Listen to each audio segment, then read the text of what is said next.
part of a little series within our series of 30, where we're going to focus on relationships, all the different relationships that we have in our life.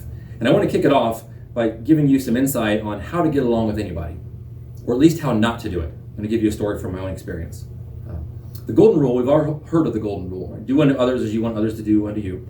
It's timeless, and everyone's heard of it. Most people attribute it to Christianity, but it really predates Jesus by a lot. Most worldviews incorporate it into their faith system in some way, shape, or form. I first learned the power of the golden rule, not in seminary, but from a marriage counselor.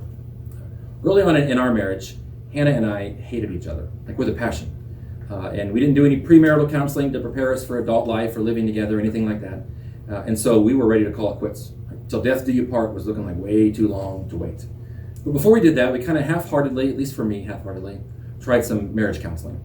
And one day, the counselor, exasperated and worn out by us, told us, "You will never get what you need from your spouse by denying them what they need from you." It was an eye-opener. He basically quoted the golden rule in reverse, right? Saying, if you want to have a good spouse, be a good spouse. Which of course is common sense, but it's not common sense when you're in the midst of a relationship and you make everything about you. We kind of have a tendency to do that. If you want to have a good spouse or have a good friend, be a good spouse and be a good friend. Now, that meant that we had to start learning about each other and figuring out, all right, what does my spouse need from me? And what does she want out of life? And where does she want to go? That thought had not occurred to us before.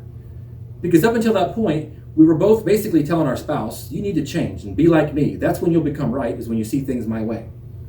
Of course, it didn't work. It never works in any relationship. Nobody wants to feel like a science project, like they're deficient until they're more like you. Nobody wants to feel like they have to change before they're lovable. What we all want is encouragement to be ourselves, like to be who we were created to be. That's what we all want. If you hear anything else from this message, right, it's that you need to be interested in people as they are.